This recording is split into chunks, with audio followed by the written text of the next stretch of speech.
కృష్ణాయ వాసుదేవాయ హరయే పరమాత్మనే ప్రణతః క్లేశనాశాయ గోవిందాయ నమో నమః.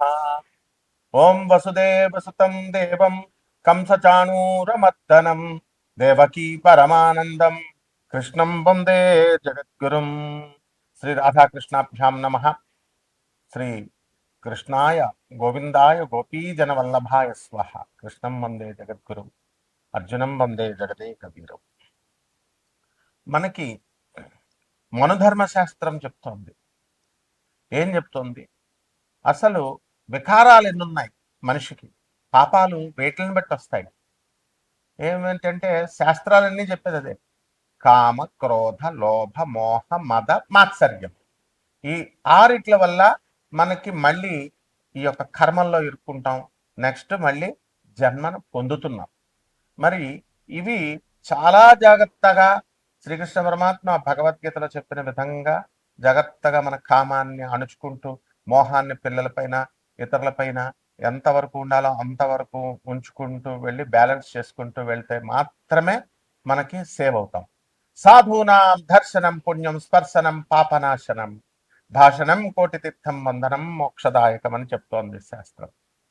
సత్సంగత్యే నిస్సంగత్వే సత్సంగత్యే నిస్సంగత్వం నిస్సంగత్వే నిర్మోహత్వం నిర్మోహత్వే నిశ్చలతత్వం నిశ్చలతత్వే జీవన్ముక్తి. అప్పుడు వస్తాయి. అంటే మనము స్వామి వివేకానందుడు, రమణ మహర్షి, ప్రభాత్ రంజన్ సర్కార్, ఆదిశంకర్లు, ఇలా మనము ఇటువంటి సాధువుల యొక్క దర్శన భాగ్యం చేత భాషణం కోటి తీర్థం, వాళ్ళతో మాట్లాడితే కోటి తీర్థాల్లో మనం స్నానం చేసిన ఫలితం వస్తుంది అని చెప్తోంది. వందనం మోక్షదాయకం, నమస్కారాలు చేస్తే మనకి మోక్షానికి హేతు అవుతా ఉన్నాం.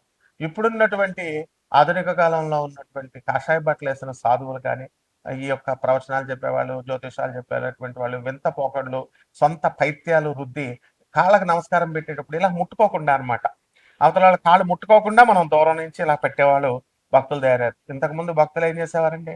డైరెక్ట్గా పెట్టేవారు ముట్టుకొని. ఈ పీఠాధిపతులు ముసుగులో ఉన్నటువంటి వీళ్ళు కూడా అదే దగ్గరికి నేను ఒకటి ముట్టుకోను, నేను ఎవరిని ముట్టుకోను, వీడేదో పెద్ద దేవుళ్ళే. సో ఇవన్నీ ఎవడైతే చేస్తాడో వాడు ప్రగతి పదంలో వెళ్ళలేదు. కాబట్టి డాగ్మా సెంటర్డ్ ఫిలాసఫీని ఇనపపాదంతో తొక్కేయాల, మూఢనమ్మకాలని. అలా కాకుండా మూఢనమ్మకాలను పెంచుతారు ఇప్పుడున్నటువంటి సాధువులు కానీ, ప్రవచనకారులు కానీ, ఆధ్యాత్మిక ముసుగులో ఉన్నటువంటి వాళ్ళంతా కూడా. దీన్ని Prabhat Ranjan Sarkar dogma centred philosophy ఉండదు, ఉండకూడదు, ఉన్నట్లయితే స్పిరిచువల్ అభివృద్ధి ఉండదు అని చెప్పి స్వామి వివేకానందుడు వీళ్ళు తొక్కిపడేశాడు. మరి అటువంటి ఈ కామ క్రోధం లోభ మోహ మత్సర్యాలకి విరుగుడు మనకి ఏముంది? మన ధర్మశాస్త్రంలో ఏం చెప్తుందంటే 4 types ఆఫ్ పనిష్మెంట్స్ చెప్పబడ్డాయి. ఒకటి వాక్ దండం, దీన్నే అడ్మానిషన్ అంటాం. రెండవది ధిక్ దండం, ఇది సెన్ష్యూర్ అంటాం. ఇకపోతే మూడవది వచ్చేసరికి ధనదండం, పెనాల్టీ, ఫైన్ వేస్తాం, డబ్బులు ఫైన్ లాగా. అలాగే బాధాదండం, ఫిజికల్ పనిష్మెంట్. అంటే మనం చేసినటువంటి తప్పులకన్నిటికి కూడా యమధర్మరాజు మనకి శిక్షలు విధిస్తాడు. ఏ విధంగా ఉంటుంది? గరుడ పురాణం చెప్తోంది. మళ్ళీ దీంట్లో ఏమిటి? అవి 28 రకాలైనటువంటి సివియర్ పనిష్మెంట్స్ ఉంటాయి. వాటిల్లో ఈ యొక్క క్రిమి భోజనము, తర్వాత కుంభీపాకము, తమిశ్రాన్ అనేటటువంటిది డార్క్నెస్ లో, తమోగుణం అంటే చీకటి, ఇగ్నోరెన్స్, అలాగా తమిశ్రాన్, తర్వాత శుచిముఖము, ఇక వైతరిణి నది, తర్వాత కాలసూత్రము, అంధకూపము, ఇలా తమిశ్రం, అంధాతంస్త్రం అనేటటువంటిది ఈ రకాలైనటువంటి ఇవన్నమాట శిక్షలు జీవుడికి. అయితే మనకి అందరూ కూడా చూడండి అబద్ధాలు ఆడుతూ ఉంటారు. ఏమిటంటే వ్యాపారాలు చేసేటప్పుడు మనం ఏం చేస్తున్నామండి? ఇవి ఒక ప్రత్యేకమైనటువంటి గరుడ పురాణంలో అబద్ధాలు ఆడటానికి ప్రత్యేకమైనటువంటి, అబద్ధాలు ఆడిన వారికి ప్రత్యేకంగా ఒక నరకం ఉంది. ఆ ఫాల్స్ విట్నెస్ ని తర్వాత సాక్రెడ్ ఓట్స్, పవిత్ర, ఒక తల్లి కొడుక్కి, కొడుకు తల్లికి ఓట్ ఇస్తాడు. మహేష్ బాబు సినిమాలో చూపిస్తాడు. ఏంటది మహర్షి సినిమాలో ఏమని వాళ్ళ అమ్మకి భరత్ అనే నేనులో ఏమంటాడు? ఓత్ అంటే ఇచ్చిన మాట నిలబెట్టుకోవాలా, మాట అంటే విశ్వాసం.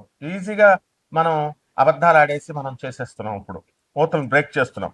అలా కాకుండా అలాగే చీటింగ్, ఒకరికొకళ్ళకి చీట్ చేసుకొని మోసాలు చేసుకొని వ్యాపారాలు చేసుకుంటున్నారు. ఇది it is a grave sin అన్నమాట.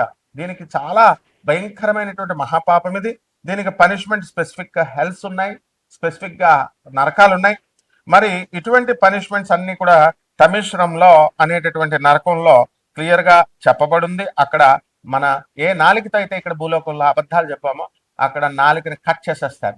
మనకు సందేహం రావచ్చు, ఏమంటే అక్కడికి వెళ్ళిన తర్వాత శరీరం ఉండదు కదండి, నేను మళ్ళీ శరీరాన్ని ఇస్తారు నాయన, సూక్ష్మ శరీరం అను లేకపోతే స్థూల శరీరం అను ఒక స్పెసిఫిక్ శరీరాన్ని నీకు అక్కడ ఇచ్చి ఈ పనిష్మెంట్స్ అన్ని ఇక్కడ ఎలాగైతే అనుభవిస్తామో అక్కడ కూడా సేమ్ ఒక చాకు తెగితే ఎలా అంత నొప్పి వస్తుందో అక్కడ సేమ్ టైప్ ఆఫ్ పనిష్మెంట్స్ ఉంటాయన్నమాట. సో ఇవన్నీ కూడా ఈ ఈ పనిష్మెంట్స్ వల్ల టంగ్స్ అన్ని ఇక్కడ కట్ చేస్తారు. తర్వాత ఆఫ్టర్ లైఫ్ మళ్ళీ నెక్స్ట్ జన్మ వచ్చిన తర్వాత వాళ్ళని జీవుని విసిరేసి లాగేసి రిప్ చేసేసి అండ్ వైల్డ్ యానిమల్స్ దగ్గర మంచి క్రూర మృగాలు, పులి, తోడేళ్ళు ఇలాంటి వాటిని పీకు తినేలాగా ఫౌండ్ టు డ్రింక్ మోల్చన్ ఐరన్ ఇనుముని కాసేసి బాగా మరిగించి నేను ఇలా గొత్తుకులో పడగానే ఏమవుతుంది, చచ్చిపోతాం మనం, కాలిపోతాయి. అంతటి ఇనుముని కాల్చేసి ఇనుముని నోట్లో పోస్తారన్నమాట. సీసాన్ని కాల్చేసిన సీసాన్ని పూర్వీకులు వేసేవారిని మనం బ్రాహ్మణులు శూద్రులు వేదాలు చదువుతున్నప్పుడు అంత భయంకరంగా ఈ శిక్షలన్నీ కూడా ఉంటాయన్నమాట. అలాగే key punishments lying and deception, మోసాలకి ఆ తర్వాత అబద్ధాలు ఆడేటప్పుడు మనకి ఈ యొక్క శిక్షలు అనేటటువంటి క్లియర్ గా చెప్పబడి ఉన్నాయి. అందులో ఫాల్స్ విట్నెస్, దీనికి ఏం చెప్పారంటే సారమేయ పాకము, అది కుంభీ పాకం ఎలాగో సారమేయ పాకంలో పడేస్తారు. ఇక్కడ ఏంటంటే ఎవరైతే కోర్టులో అబద్ధాలు చెప్తారో, అబద్ధాలు సాక్ష్యాలు డబ్బులు ఇస్తున్నారు కదానా లేకపోతే ఫ్రెండ్స్ కదానో, అలాగే ఆర్ బేర్ ఫాల్స్ విట్నెసెస్, ఇక్కడ చుట్టూ పంచాయతీల్లో కానీ బయట అబద్ధాల మాటలు కానీ ఇవన్నీ వీళ్ళని చేసినటువంటి వాళ్ళని చీల్చి అవతల పారేసి torn apart and eaten by dogs and wild animals, కుక్కల చేత తోడేళ్ల చేత తినిపిస్తాయి. యమధర్మరాజు ఉన్నాడు అక్కడ మనకి, అన్ని తోలు తీసేయడానికి అందులో డౌటే లేదనమాట. నెక్స్ట్ బ్రోకెన్ ఓట్స్, దీన్ని ఏం చేస్తారంటే ఆయపానము అంటాము. ఆయపానంలో ఏం చేస్తారు, సాక్రెడ్ ప్రామిసెస్, చాలా పవిత్రమైనటువంటి గురువుకి శిష్యుడు ఇస్తాడు, సాక్రెడ్ తండ్రికి కొడుకు ఇస్తాడు, తల్లికి బిడ్డలు ఇస్తారు. అవి బ్రేక్ కనుక చేసినట్లయితే, అలాగే oaths to drink molten iron, iron molten చేసి కరిగించి ఆ దాంట్లో తాగిపిచ్చేస్తాడు. నెక్స్ట్ బెట్రాయల్ అండ్ చీటింగ్, దీనికి తమిశ్రామ్ అనేటటువంటి నరకంలో పడేస్తారు. దీనికి కూడా ఎవరైతే ఇతరులు మీ ఫ్రెండ్స్ అందరూ కూడా నమ్మకం చేస్తారు, నమ్మక ద్రోహం అంటాం చూసా, నమ్మిన వాళ్ళకి మోసం చేస్తారు నమ్మక ద్రోహం. అటువంటి వాళ్ళని ఎవరైతే అబద్ధాలు ఆడతారో మోసాలు చేస్తారో అటువంటి వాళ్ళకి వీళ్ళందరినీ కూడా తాళ్లతో బంధించేసి అండ్ యముని యొక్క భటులు అంతా కూడా వీళ్ళు బ్లీడింగ్ వచ్చేదాకా బాదుతూనే ఉంటారు అండ్ స్పృహ తప్పి పడిపోయేదాకా బాదుతూనే ఉంటారు. ఇవి అలాగే ఇది చాలా ముఖ్యమైనటువంటి విషయం. ఇది ప్రత్యేకించి జ్యోతిష పండితులకి, ఆధ్యాత్మికవేత్తలకి, స్వామీజీలకి, పీఠాధిపతులకి, అలాగే దేవుడి పేర్లు చెప్పి ఉండేటటువంటి అందరికీ కూడా ఆ రంగంలో ఉన్నటువంటి వాళ్ళకి, వీళ్ళకి ఏంటంటే ఫాల్స్ స్క్రిప్చర్, వీళ్ళని ఉదంబరంలో పడేస్తాడు. ఉదంబరం అనేటటువంటి నరకం ఉంటుంది. అలాగే ఈ నరకంలో ఏంటంటే మిస్రిప్రజెంటింగ్ సాక్రెడ్ టెక్స్ట్స్, పవిత్ర గ్రంథాలు. ఒక పాస్టర్ నాకు చెప్పాడు, I'm having the right of giving a curse and I'm having the power. I'm having the power of giving a curse and withdrawing the curse అన్నాడు. ఎవడరా నీకు ఇచ్చింది అన్నాను. వాడికట శాపాలు పెట్టేసే శక్తి ఉందంట, శాపాలు విత్డ్రేస్ చేసేసే శక్తులు ఉన్నాయంట. ఇప్పుడు కూడా మన పంతులు గారిలో కూడా ఉన్నారు. చూడండి, అబ్జర్వ్ చేయండి, అందరూ భయపెడతారు. ఏంటి, నాకు ఆ శక్తి ఉంది, నేను నిన్ను చేతపడి చేసేస్తా, నేను నీకు పడగొట్టేస్తా అంటే భయం పెట్టి బతకడం అనమాట. ఇటువంటి వాళ్ళందరినీ తీసుకెళ్లి ఎక్కడ తోసేస్తారంటే, ఎక్కువగా చేతబళ్ళు, ఈ మరుగు మందులు ఇచ్చేటటువంటి వాళ్ళు, ఈ క్షుద్రం ఉంది, తంత్రం ఉంది, తంత్రం చేస్తానంటాడు. తంత్రానికి డెఫినేషన్ తెలియదు వాడికి. తంత్రము అనేటటువంటిది ప్రాక్టికాలిటీ అని అర్థం. అంటే వాడేదో ఇంటి దగ్గర ఏదో కపాల మూలికలు ఉన్నాయి, ఆడి దగ్గర కపాలను ఏ బొంగు ఉండదు అనమాట. అవన్నీ పెట్టి ఏదో చేసేస్తారంటే వీళ్ళు భయపడి చచ్చి మీరందరూ కూడా మూర్ఖులైపోయి వెళ్ళడం, చదువుకున్నటువంటి గాడిదలు కూడా వెళ్ళడం, ఇలాగా చేస్తారన్నమాట. అంతేగాని స్వామి వివేకానందుడు, ఆదిశంకర్లు వీళ్ళు చెప్పేది మాత్రం వినరు. అందువలన ఇవి కాదనమాట. అటువంటి వాళ్ళందరికీ కూడా మరి ఈ రాముడు దేవుడు కాదు, రాముడు మనిషి, కృష్ణుడు మనిషి, కృష్ణుడు మటన్ తిన్నాడు, చికెన్ తిన్నాడు, కృష్ణుడు చచ్చిపోయాడు 7 రోజులు, ఇటువంటి గ్యాంగ్ అందరినీ కూడా, అలాగే సాయిబాబా దేవుడు కాదు, ఇలా రకరకాలుగా చెప్పేటటువంటి వాళ్ళందరినీ కూడా misrepresenting sacred texts or teaching false doctrines, అబద్ధపు ఈ డాక్టరెన్స్ అని చెప్పేటటువంటి వాళ్ళందరినీ కూడా సూత్రాలు చెప్పేటటువంటి వాళ్ళందరినీ కూడా క్రష్ చేసేసి హెవీ ఐరన్ క్లబ్స్ లో అవి పడేసి ఉతుకుతారనమాట. సో అలాగే డిసీట్ ఇన్ బిజినెస్ లోకి వచ్చేసరికి చాలా మంది మోసాలు చేస్తుంటారు. దీన్ని క్షార భోజనము అనేటటువంటి నరకంలో పడేస్తారు. ఇటువంటి వాళ్ళకందరికీ కూడా వీళ్ళు చీట్ చేసినందుకు, బిజినెస్ లో అబద్ధాలు ఆడినందుకు, ఆ గ్రీడీగా, ఆ దురాశకు అనమాట, రూపాయికి 100 రూపాయలు రావాలని చూడండి. ఇప్పుడు ఈ మధ్య మంగళికి కోట్ల రూపాయలు ఇచ్చామన్నారు. ఎందుకు ఇచ్చారు? గ్రీడీ. సో ఇలా మా అబద్ధాలు చెప్పి చేసేటటువంటి వాళ్ళందరికీ కూడా కరోజివ్ అండ్ ఫిల్తీ సబ్స్టెన్సెస్ ని తినిపిస్తారు. అలాగే ఆఫ్టర్ లైఫ్ ఉంటుంది అండ్ రీఇన్కర్నేషన్ ఉంటుంది. ఇటువంటి వాళ్ళకి ఇప్పుడున్నటువంటి గ్రహ సంపుటి వల్ల మనందరికీ కూడా హార్ట్ అటాక్స్ రావడానికి అవకాశాలు ఉంటాయి. మరి దాని గురించి మనకేమవుతాయంటే, ఇప్పుడు ఈ యొక్క బుధుడు మనకి ఈ 2026 సంవత్సరంలో బుధ కుజులు ఇద్దరు కూడా మేషరాశిలోకి, అలాగే శుక్రుడు వచ్చేసరికి మనకి 14 మే తర్వాత మిథున రాశిలోకి, గురుడు ఆల్రెడీ మిథున రాశిలో ఉన్నాడు. అండ్ ఈ యొక్క బుధుడు కూడా మే 29 తర్వాత మిథున రాశిలోకి రావడం జరుగుతుంది. అందువలన ఈ కాంబినేషన్స్, ఈ కేతు సింహరాశిలో ఉండడం, రాహు కుంభరాశిలో ఉండడం, శని రేవతి నక్షత్రంలో నక్షత్రం మారుతున్నాడు మీనరాశిలో ఉండడం, ఈ కారణంగా కొంత మన పాపాలన్నీ కూడా ఈ క్యుములేటివ్ గా తీసుకొని ఈ ఆగామ కర్మ, ప్రారంభ కర్మ ఇవన్నీ కన్సిడర్ చేసి హార్ట్ అటాక్స్ రావడానికి కొంతమందికి అవకాశాలు ఉంటాయి. అండ్ ఈ హార్ట్ అటాక్ ని మయోకార్డినల్ ఇన్ఫార్క్షన్ అంటాం. సో ఇది ఎప్పుడవుతుందంటే, బ్లడ్ ఫ్లో తగ్గిపోయినా, ఆక్సిజన్ ని మనం హార్ట్ మజిల్ కి దగ్గరగా అంత స్పీడ్ గా తీసుకెళ్ళలేకపోయినా, అలాగే ఈ యొక్క రెడ్యూస్ అయినా కూడా ఈ ఫ్లో ప్రవాహం అనేటటువంటిది కొన్ని బ్లాక్స్ ఏర్పడతాయి. ఆ బ్లాక్స్ ని బుధుడు సూచిస్తాడు. అదే విధంగా యూజువలీ ఆ బ్లడ్ క్లాట్ వచ్చి ఒక రప్చర్డ్ ప్లాక్యూ దగ్గర మనకి ఏర్పడుతుంది అనమాట. అది కామన్ సిమ్టమ్స్ ఉంటాయి మనకి. ఇంటెన్స్ చెస్ట్ పెయిన్ అనేటటువంటిది శనిస్తాడు మజల్స్ దగ్గర, చెస్ట్ పెయిన్, ప్రెషర్ దగ్గర. అండ్ ఈ పెయిన్ అంతా కూడా రేడియేటింగ్ ఆర్మ్స్ దగ్గరికి వచ్చి, భుజాల దగ్గరికి వచ్చి, ఈ జాస్ దగ్గరికి వచ్చి, దంతాల దగ్గరికి, ఈ యొక్క తర్వాత బ్యాక్ దగ్గరికి వచ్చి, అండ్ షార్ట్నెస్ ఆఫ్ బ్రీత్ తగ్గిపోతుంది బ్రెత్. ఆ తర్వాత కోల్డ్, మనకి స్వెట్స్ వస్తాయి, చల్లబడిపోయి, ఇదంతా కూడా నాసియా, డిజినెస్, బద్ధకంగా ఉండడము, ఇలాంటివన్నీ కూడా ఏర్పడతాయి. దీన్ని కరోనరీ ఆర్టరీ డిసీజెస్, సిఏడి అంటాము. దీనికి ప్రైమరీ కాజ్ ఏంటంటే, ఈ ప్లాక్యూస్ ఏర్పడినటువంటివన్నీ కూడా ఫార్మ్ ఇన్ ద ఆర్టరీస్ లో ఇవి ఏర్పడతాయి అనమాట. సో దీన్ని గురుడు సూచిస్తున్నాడు. గురుడు, శుక్రుడు మిథున రాశిలో ఉన్నప్పుడు ఇలాంటివన్నీ కూడా సూచించడం జరుగుతుంది. అదేవిధంగా బ్లడ్ క్లాట్ అవుతుంది. ఈ ప్లాక్యూ రప్చర్ అవుతుంది, పగిలిపోయి లేదా గీసుకొని ఏమవుతుందంటే, ఈ క్లాట్ అక్కడ ఏర్పడి that can fully or partially block చేసేస్తుంది ఆర్టరీని.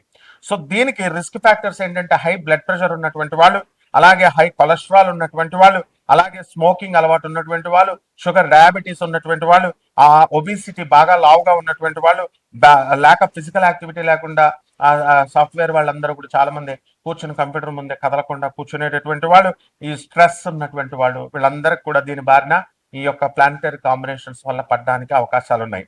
So family history and again increasing age పెరుగుతుంది, ఇవి కూడా కౌంట్ అవుతాయి, ఇవి కూడా కాంట్రిబ్యూట్ చెందుతాయి.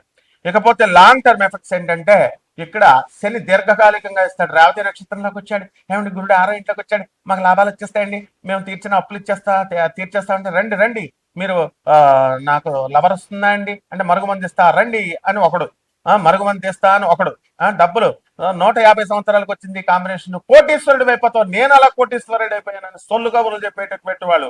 వీళ్ళు ముఖ్యంగా తెలుసుకోవాల్సింది ఏంటంటే, ఈ లాంగ్ టర్మ్ ఎఫెక్ట్స్ స్లోగా చేస్తాడు. ఈ శని రేవతి నక్షత్రంలో మీన రాశిలో ఉన్నప్పుడు హార్ట్ డ్యామేజ్ అనేటటువంటి దానికి గురవడానికి ఉంటుంది. ఈ హార్ట్ అటాక్ ఏం చేస్తుందంటే, సిగ్నిఫికెంట్ హార్ట్ మజిల్ టిష్యూని ఇది డిస్ట్రాయ్ చేస్తుంది. రెండవది, ఈ యొక్క హార్ట్ ఫెయిల్యూర్ అనేటటువంటిది కూడా జరుగుతుంది. ఇది పంపింగ్ యాక్టివిటీ తక్కువగా అయిపోయినా, రెడ్యూస్ చేసిన, దీనికి లాంగ్ టర్మ్ మేనేజ్మెంట్ అనేటటువంటిది చాలా అవసరం. ఇది బుధుడు చేస్తాడు. అలాగే క్రానిక్ కండిషన్ మేనేజ్మెంట్ అనేటటువంటిది మనకి గురుగ్రహం చేస్తుంది. ఇది సర్వైవర్స్ ఏం చేస్తారంటే వాళ్ళకి లైఫ్ స్టైల్ చేంజ్ చేసుకుని, డైట్ చేంజ్ చేసుకుని, ఎక్సర్సైజులు చేసుకుంటూ, మందులు తీసుకుంటూ, మెడికేషన్స్ అన్ని తీసుకుంటూ, ఈ బ్లడ్ థిన్నర్స్ లేదా ఆస్పిరిన్లు తీసుకుంటూ, ఇవన్నీ కూడా ప్రివెంట్ ఇవన్నీ ఫ్యూచర్ ఈవెంట్స్ ని ప్రివెంట్ చేయడానికి ఉంటుంది.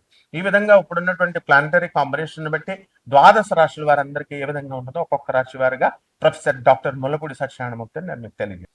కుంభరాశి, ఈ కుంభరాశి వారికి అందరికీ కూడా ఎల్నెట్స్ అని జరుగుతోంది. అలాగే పంచమ స్థితిగతుడైనటువంటి ఈ యొక్క గురుగ్రహంతో పాటు శుక్రుడు మే 11, 2026 సంవత్సరం తర్వాత, అలాగే ఈ యొక్క బుధుడు మే మే 29, 2026 సంవత్సరం తర్వాత మనకి పంచమ స్థితిగతులు అవుతున్నారు. దీనివలన పిల్లలందరూ కూడా ఉన్నత చదువులకి వెళ్ళడానికి అవకాశాలు ఉంటాయి. పిల్లల వల్ల కాస్త ధన నష్టం అనేటటువంటిది జరుగుతుంది. అండ్ వాళ్ళల్లో వాళ్ళు కొట్టుకోవడము, ఇతర అనవసరమైనటువంటి తలపోట్లు తీసుకురావడం ద్వారా కూడా అనేకమైనటువంటి ఇబ్బందులు ఈ కుంభరాశి వారు ఎదురవడానికి అవకాశాలు ఉంటాయి. అయితే జన్మంలో ఉన్నటువంటి రాహుగ్రహ ప్రభావం వలన, సప్తమంలో ఉన్నటువంటి కేతుగ్రహ దృష్టి కలిగి ఉండడం ద్వారా ఈ యొక్క కుంభరాశి వారికి అనేకమైనటువంటి రోగ బాధలు రావడానికి అవకాశాలు ఉంటాయి. డయాబెటీస్, హై బీపీ, ప్రెషర్స్ ఇవన్నీ కూడా రావడానికి అవకాశాలు ఉంటాయి. కాబట్టి ఈ యొక్క రాశి వారికి అందరికీ కూడా మనము ఏం చేయాలండి అని అంటే కరోనరీ ఆర్థరైటిస్ సిఐడికి రాకుండా జాగ్రత్త పడాల్సినటువంటి అవసరం ఉంది. వ్యాపారాలు చేస్తారు, వ్యాపారాలు కొత్త కొత్త షాపులు అన్ని రకాల షాపులు, ఫ్యాన్సీ స్టార్లు, గోల్డ్ షాప్స్ ఇలాంటివన్నీ కూడా మీరు పెట్టడం జరుగుతుంది. స్పైసెస్ ఇవన్నీ కూడా పెట్టడము, డ్రై ఫ్రూట్స్ ఇలాంటి బిజినెస్ సక్సెస్ అవుతాయి. హాస్టల్స్, హోటల్స్ ఇలాంటి వ్యాపారాలు కూడా ఉంటాయి. అండ్ ప్రభుత్వ ఉద్యోగస్తులు ఎవరైతే ఉన్నారో అటువంటి వాళ్ళందరికీ కూడా టీఏలు, డిఏలు, అరియర్స్లు ఇవన్నీ కూడా సకాలంలో వచ్చేయడానికి అవకాశాలు ఉన్నాయి. అదేవిధంగా మీ యొక్క సోదరులందరూ కూడా బ్రహ్మాండమైనటువంటి డెవలప్మెంట్ మీరు అవుతారు. అండ్ ఈ యొక్క కుజగ్రహ ప్రభావాల వల్ల మనకి మేషరాశిలో ఉన్న కారణంగా మీ పేరు మీద ఉన్నటువంటి స్థలాల రేట్లు పెరగడము ఇవన్నీ కూడా బ్రహ్మాండంగా ఉంటాయి. మీ సోదరుల డెవలప్మెంట్ అనేటటువంటిది కూడా బ్రహ్మాండంగా జరగడం అనేటటువంటివి జరుగుతాయి. మీడియా రంగంలో ఉన్నటువంటి మిత్రులందరికీ కూడా మీకు చక్కగా ఈ యొక్క ప్రమోషన్స్ రావడం జరుగుతాయి. వివాహాలు కానటువంటి వాళ్ళకి అందరికీ కూడా వివాహాలు అవుతాయి. సినీ, సంగీత, సాహిత్య రంగాలలో ఉన్నటువంటి వాళ్ళందరికీ కూడా మీకు సన్మానాలు, సత్కారాలు ఇవన్నీ కూడా జరగడం జరుగుతాయి. అయితే ఎన్ని జరిగినప్పటికీ కూడా ఈ యొక్క కుంభరాశి వారికి ఏలినాటి శని జరుగుతుంది కాబట్టి మరి అవమానాల అవ్వాల్సినటువంటి అవసరం ఉంటుంది. కాబట్టి ప్రతి స్టెప్ కూడా చాలా జాగ్రత్తగా వేసుకుంటూ మీరు ముందుకెళ్ళినప్పుడు ఈ అవమానాల భారం నుంచి మీరు తప్పించుకోవడానికి అవకాశాలు ఉంటాయి. కాబట్టి ఈ రాశి వారి అందరూ కూడా నూతన వస్త్రాల మీరు వేసుకోవడము, నూతన వస్త్రాలు ఇవన్నీ కూడా రావడం అనేటటువంటివి జరుగుతాయి. అలాగే మీ యొక్క చిన్ననాటి స్నేహితులని కానీ, మీ యొక్క చిన్ననాటి మాస్టర్లకి, టీచర్లకి బట్టలు పెట్టడం ఇలాంటివన్నీ కూడా మీరు చేయడం అనేటటువంటివి జరుగుతాయి. కాబట్టి తీర్థక్షేత్రాలకు బాగా వెళ్తారు. మరి ఆరోగ్యం సహకరించకపోయినా మరి ఏదో ఒక హెల్త్‌లో ఒంట్లో ప్రాబ్లమ్ ఉన్నప్పటికీ కూడా మీరు ఈ యొక్క సమస్యలు తీర్థయాత్రలకు వెళ్ళడం, దూర ప్రయాణాలు చేయడం అనివార్యమవుతుంది. కాబట్టి ఈ రకంగా పరిహారాలు ఏమిటంటే ఈ కుంభరాశి వారికి ఏలినాటి శని జరుగుతుంది కాబట్టి శని జపం చేసుకోవాలి, శని స్తోత్రాలు చదవాలి. శనికి కిలోంపావు నల్లని వస్త్రాన్ని ఇచ్చి పేద బ్రాహ్మణులకు శనివారం నాడు ఉదయం 7 గంటలకు దానం చేసుకోవాలి. దశ మహావిద్యల్లో ఒకటైనటువంటి మహాకాళి అమ్మవారి యొక్క హోమాన్ని కానీ, ఆమె యొక్క మంత్ర జపాన్ని మీరు చేసుకోవడం ద్వారా బ్రహ్మాండంగా ఉంటుంది. శుభమస్తు.